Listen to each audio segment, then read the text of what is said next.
This is All of It. I'm Allison Stewart, live from the WNYC studios in Soho. Thank you for sharing part of your day with us. I'm really grateful that you're here. On today's show, two of the stars of Paradise, Julianne Nicholson and Thomas Dougherty, will be here. We'll also speak with three local finalists for NPR's Student Podcast Challenge, and we'll play some of their work. And we'll learn what it's like to be a subway musician. We'll speak with the trumpet player who plays at Grand Central, and he'll also perform live in studio. That's the plan, so let's get this started with the new documentary, We Are Our Time.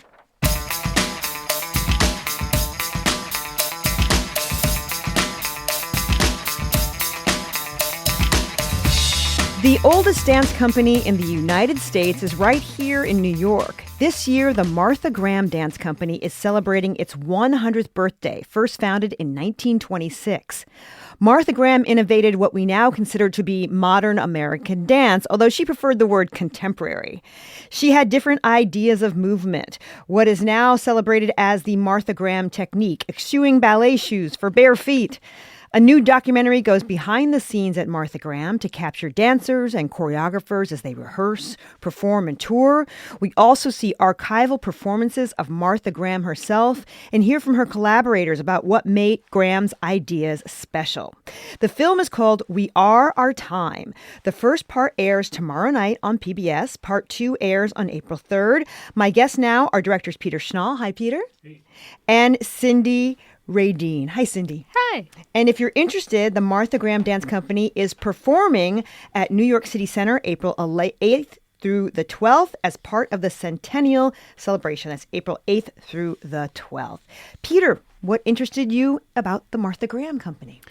Well, as a New Yorker, we've all heard about the Martha Graham Dance Company. And our executive producer, David Kenner, knew the company, had been talking to them about their upcoming 100th anniversary, and they wanted to do something special. So the idea of doing a documentary popped up right away. And Cindy and I had this idea of not just capturing their performances and what's about to happen in the 100th anniversary celebration, but to go behind the scenes, to really get a sense of what it's like to be a dancer today in America. And we had unbelievable access over the course of over 2 years, where we followed the company both all across America, Europe, and China. Why did you want to film with the contemporary company and before, as well as the archival footage you used, Cindy?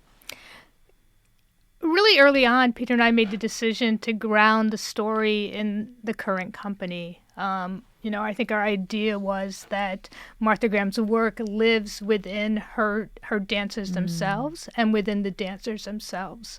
Early on, we made the decision that we weren't going to interview historians because the dancers themselves are the historians of Graham's work. They've read her work, they've read her biographies, they know her in and out, they can quote her. So, she's alive and living in the studio in the West Village with them. Listeners, we'd like to hear from you. Have you ever seen a show by the Martha Graham Dance Company over the years? What was it like? Give us a call and text us now at 212-433-9692, 212-433-WNYC. Or maybe you're out there and you danced with Martha Graham or you've taken a class there. Let us know your story. 212-433-9692, 212-433-WNYC. Peter, you include archives of Martha dancing in the film, but you also bring her life to words in the words of Meryl Streep reading Martha Graham. How did you get Meryl Streep involved with this project? You just asked very nicely. Again, we had a connection to her through our executive producer.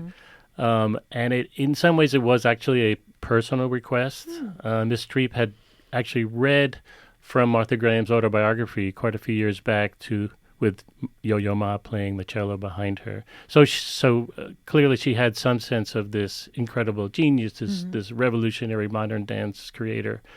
And again, Cindy and I had decided that there would be no narration in these two episodes, that we wanted the dancers and we wanted former Graham dancers to tell us about their life and their world and about Martha Graham.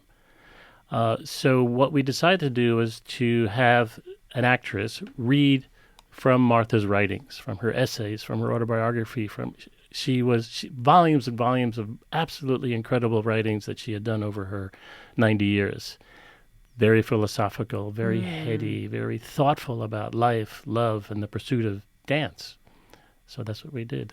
Cindy, what did you learn from reading Martha Graham's words? I learned that she was very focused on becoming the artist that she became, and from a very young age. And I love that, that she was singular in her pursuit, and that she didn't care what others thought. It was, I don't care what they think. I'm just going to do what I'm going to do. And that's what happened. She did what she was going to do. And then people came along and saw what a brilliant artist that she is. You hear this reference quite a bit in the film, the Graham technique. What are the important elements of the Graham technique, Peter? Contraction and release, meaning it's all within. Well, for a dancer, of course, it's all within the body. It's all within understanding. But for Martha, I believe that what she wanted to have her dancers do was not only to bring their own sense of how a dance should be performed, but also to understand the power of the human body and what it means to take it from within and then present it to the audience. What do you take from the Graham technique? What the dancers always spoke about is how powerful they feel, especially the female dancers, how powerful they feel dancing Martha's work. Many of the dancers have backgrounds in ballet, that they've danced since they were 6 years old. But they talk about, the moment that they danced Graham, that for some reason it felt right to them and it felt powerful for them. Yeah, it was interesting that she danced barefoot. How was that first received when she started dancing? My understanding is that Martha Graham wanted to sort of challenge the whole notion of dancing in pointed shoes, dancing in ballet, sort of to throw those off, and again, sort of let the body feel not only the dance floor, but present itself in its most sort of bare way, to put it bluntly. And I think that that's what is so extraordinary about her dances today. And a lot of the young modern dance choreographers who now create dances for Martha Graham understand that and see that. And you can see that in the shows, that in the dances that we covered from the new choreographers. For them, it's like they love it that Martha's dances are barefoot and out there sort of being very, very sort of real with what's happening. Very grounded. Very grounded, exactly. We're reflecting on the 100th birthday of the Martha Graham Dance Company, the oldest dance company in the U.S. A new 2-part documentary, We Are Our Time, goes behind the scenes with the company. Part 1 airs on PBS tomorrow at 9, Part 2 on April 3rd. My guests are director Peter Schnall and Cindy Radine. We're also hearing from you. Have you seen Martha Graham's show before? What was it like? Maybe you've danced with Martha Graham Company. Our number is 212-433-9692, 212-433 WNYC. Let's talk to Carrie, who's calling in from Croton-on-Hudson. Hi, Carrie. Thank you for making the time to call all of it. Yes, thank you for taking my call. I when I first came to New York in the early 70s, I was at a theater company. I guess it was a Joyce or might have been Lincoln Center, but there was the Martha Graham dancers they did a show, and then at the end, she came out. And I'll just never forget the vision of her. She had this gown in which she held it up and bowed, and it was just fantastic. She had this regal and tall and gorgeous, and it was just fantastic. I'll never forget it. Thanks for calling, Kathy. Let's talk to Bill, who's calling from Larchmont, New York. Hi, Bill. Thank you so much for taking the time to call all of it. Oh, thank you. I just thought my experience was a little, I think, worthy of a documentary, really. But I was a Smith College graduate in 1969. Martha Graham spoke at my graduation. What happened was I had an MFA in acting from 67 to 69, and I studied the Graham technique as part of my course of study. I studied with a dancer by the name of Deborah Zoll. I believe she was a student or protege, maybe of Martha's, way back when. So I celebrated my 80th birthday recently, and I heard you guys talking about Martha Graham, and it took me way back to 67 to 69. And I was quite honored for her to speak at my graduation in 1969. The Graham technique, of course, was amazing, what it did to my physical life and how it changed me. I studied ballet there as well, but I studied ballet with Agnes DeMille. And like I said, Deborah Zoll was her protege. And I found those classes to be so amazing every morning. It was like a very early Martha Graham technique study, probably about 8:30 in the morning every day. Thank you so much for calling, Bill. Many actors, it's interesting what the gentleman just said, use the Martha Graham technique in terms of breathing and understanding the power of their own body. In some very famous actors, and I believe Meryl Streep also, when she was studying, found the Martha Graham technique to help her really bring out the power and beauty of what's inside us. Cindy, it's interesting. It's mentioned in the documentary that sometimes her choreography or the way her dancers presented themselves was, quote, erotic. First of all, what did Martha Graham have to say about that? She says that, she embraced sexuality and sex, and that felt that hidden things, how did she say it? Peter, help me out. Hidden things are... that one should never be, that eroticism should never be felt, to be something to be ashamed of. Shameful, yeah. Let's talk to Jessica, who is calling in from Montclair. Hi, Jessica. Thank you for making the time to call All of It. Thank you. So in 1975, I was a senior at the High School of Performing Arts in New York City, and Martha Graham spoke at the National Honor Society ceremony. And it's funny, one of the other callers just talked about how tall and regal she was. I remember her as being so tiny, but very commanding, such a huge presence for a tiny person. And I also have such a memory of shaking her hand. And her hands, she had arthritis, I think, and her hands were kind of in that contracting, when she would teach her contractions, then you would sort of cup your hands, and they seem to be like that now in perpetuity. So I'll take that off the air, but it was very inspiring. That was so interesting that one caller described her as being very tall, and this caller described her as being a tiny little person. How tall was she? Do we know? Not very. But she had a tall presence? Very much so. Very much so. We're talking about the documentary We Are Our Time in celebration of the 100th birthday of the Martha Graham Dance Company. We'll have more after a quick break. This is All of It.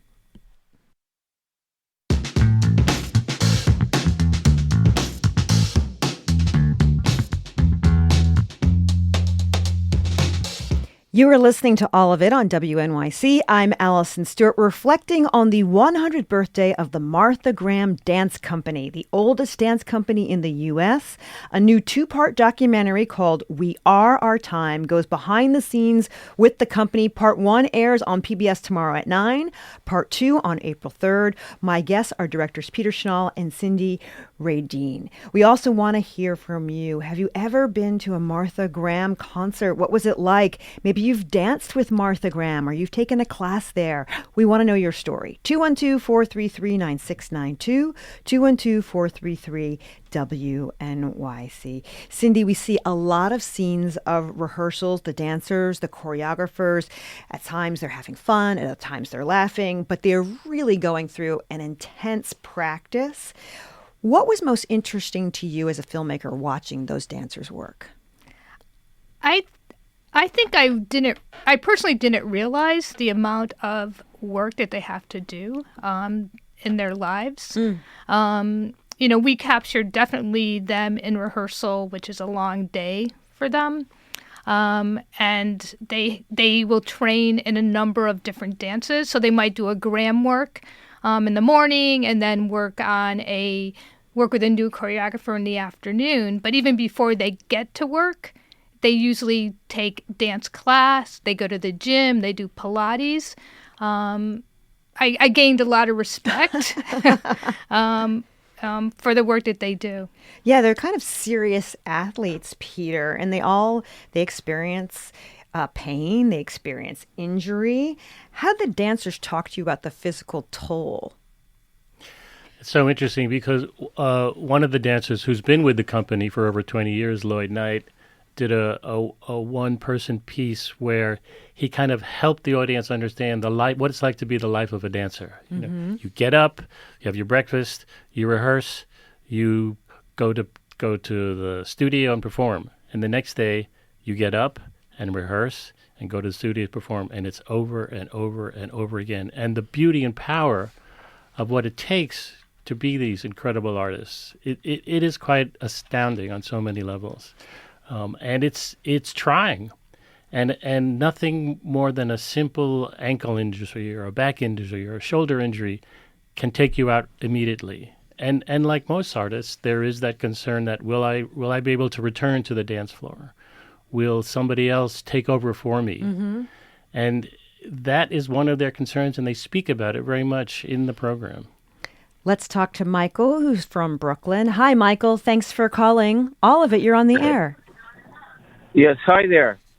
Hi. Hello. Yeah, you're on the air. Yeah, hi. I love this show, and I was right with you, Allison, through your tough times. Thank you. I'm here just to talk to you about a crazy thing that happened to me. In the early 70s, I was this young student actor, and I was at the University of Pittsburgh, and Martha Graham was apparently touring around. I'm not sure why, but we had this movement class, and I was told, oh, you're going to have a famous person teaching you today. And I said, who's that? Martha Graham. I said, who's that? And they told me that she's a famous choreographer. You're very lucky. And I said, I'm not a dancer. She said, she's going to help you move. So that's what happened. She took we were barefoot, as you said. And she seemed very tiny, by the way, not big. I'm a short guy, so we kind of related. And she taught us how to move, and it was really a wonderful moment in my acting career. I left Pittsburgh and came to New York and went to the American Academy of Dramatic Arts and became an off-Broadway actor. But at that time, it was really exciting to have this famous person drop in on us. Sounds like it was quite an experience. This says, I'm from Buenos Aires, Argentina, and I learned the Martha Graham technique in Buenos Aires as a kid from Freddie Romero, who was one of the dancers of Martha Graham. She's very popular and loved in Buenos Aires. Let's talk to, I think it's Gwen. Hi, Gwen. Thanks for calling All of It. Yeah, hi. Thank you so much. I trained there in the late 80s up until for 6 years when Martha was alive. It was quite extraordinary. We were in the old school that was given to her. It was a wonderful space. Martha used to come in and watch classes often when she heard there was a good dancer in the taking class. And she was short. And I also had the lovely opportunity in 1984 to see at the State Theater Baryshnikov, Nureyev, and Teresa Capicelli do Rite of Spring. It was powerful. It was amazing. And I will never forget it. And Martha was alive at the time. It was quite an extraordinary experience. Martha always said, you want the audience to feel. And she also was quoted as saying her father was a psychiatrist or psychologist, and he said, movement never lies, and I will never forget that. It was a wonderful time in my life. Thank you so much for calling in. You have Baryshnikov in the film. Yes, we do. Which was a real get for us on so many levels. He took time off from his work, and we went up to his studio in Manhattan. And he spoke so openly and kindly about his first meeting with Martha Graham and what it meant to him as a young dancer here in New York. And then the power of what she represented to the dance world and what it meant to him especially. It's so interesting, Cindy, as you're hearing people call in all these different experiences, are you surprised that there are that many people who have been touched by Martha Graham? I'm not surprised, especially, we were touring with the company in Europe and in China. We after the performance, the dancers sometimes would be in the lobby, and people would flock to them and want to speak to them. And often it was, oh, we took a class, or we saw Martha Graham. A lot of people have very personal memories of either experiencing going to class and having it affect their body and their lives through that, or having seen the company dance themselves. Let's talk to Gretchen from Bronxville. Hi, Gretchen. Thank you so much for calling all of it. Hi there. I'm happy to be on. Yes, I'm calling because as a young woman, I'd gotten a job working at Sotheby's, and I was young, and the studio, that fantastic house in the 60s, was still there. And so I would go every evening after work and take a class. And I danced all my life, but I was not professional. And it was so extraordinary to be in this building surrounded by incredible props in the corner built by the likes of Isamu Noguchi and various other modernist sculptors, just kind of stuck in the corner as part of this incredible artistic collaboration that she kind of was queen of. And as a non-professional, having her come in and sit and watch our class gave such a sense of importance and value to her creativity. And I remember seeing her hands, this has been mentioned a lot, and I remember noticing that her knuckles seemed to me to be the size of golf balls, and feeling so sorry for her, and also thinking to myself, wow, should I continue this technique? Is this going to, But, and the last thing I will say is there was always a young man, a young musician playing bongos. And that's what we danced to in those classes. And I loved it. Gretchen, thank you so much for calling in. My guests are directors Peter Schnall and Cindy Radine. We're talking about their new documentary, We Are Our Time. It's about the Martha Graham Dance Company. You get into some of the thornier issues around being in a dance company. It's not full-time work for the dancers who are part of your company, and it's unpaid when they're not working, and you have a dancer who has a really hard time committing. We don't want to get into it too much, but to what extent are dancers able to make a decent living? That's something that was very interesting for us to learn in our journey with the company, that these great young artists are basically freelancers in a sense. They are not working full time, and in the off season with the Graham Company, they have to go out and find other work, mostly with other dance companies, or they actually create their own dances. But I think that speaks to so much of sort of the arts and culture, in America, where it can be a struggle for so many, and it's such a commitment for so many.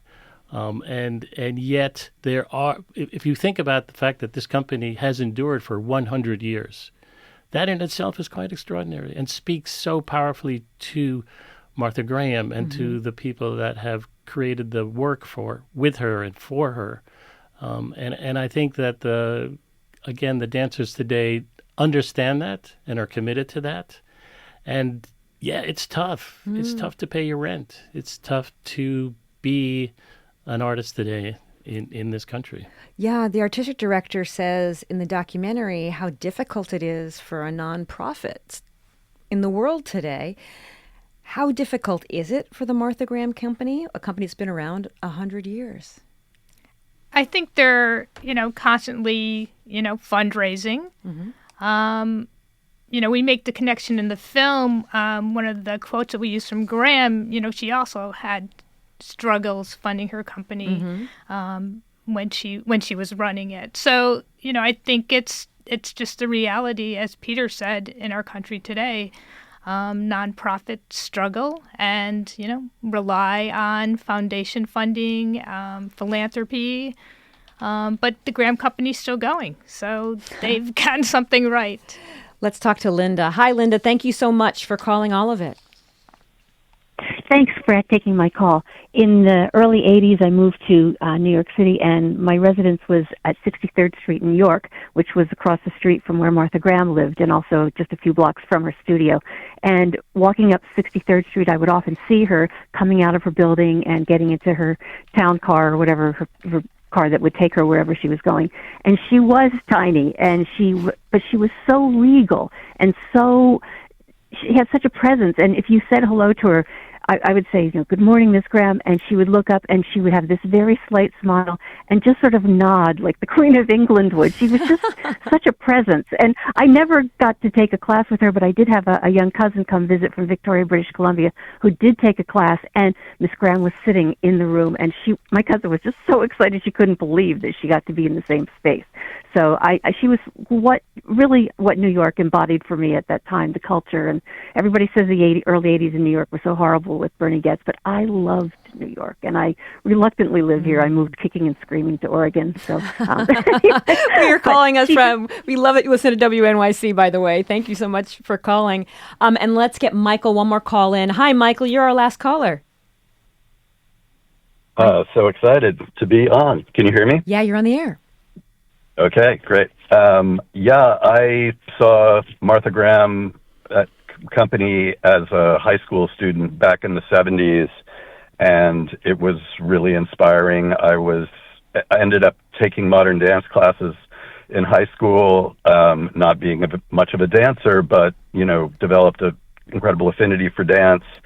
Flash forward to today, I'm married to a modern dancer, Ivy Baldwin, who is appearing at Skirball Center in a couple of weekends. And, I'm witness to the incredible work, the incredible difficulty of fundraising, the, just constant punishing of one's body, and the wonderful people who are part of the modern dance world. And Martha Graham is just such a icon to all those people. My wife was, she took Martha Graham all through college, and it's I'm really looking forward to this documentary. It's pretty good, I have to tell you. Thank you so much for calling in. As we start to finish, for each of you, how has your understanding or appreciation of dance changed since you've made the documentary? Well, I love saying this was my first dance. So of all the documentaries I've been honored to have been working on and produced, this really was the first time I had a chance, both as a director and a cinematographer, to capture the extraordinary and the beauty and the power of dance, both through the lens and understanding what it meant to be a dancer today in this country.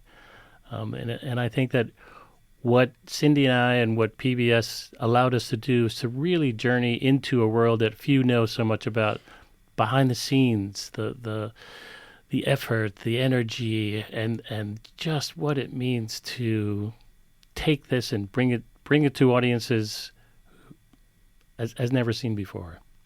Cindy? For me, I feel like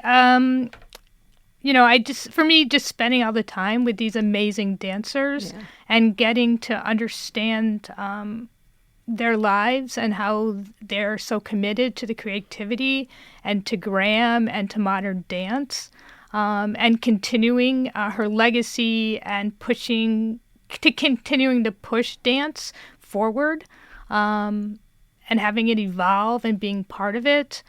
I love their passion, and I definitely see more modern dance now, having worked on this documentary, than I did in the past. My guests have been co-directors Peter Schnall and Cindy Radine.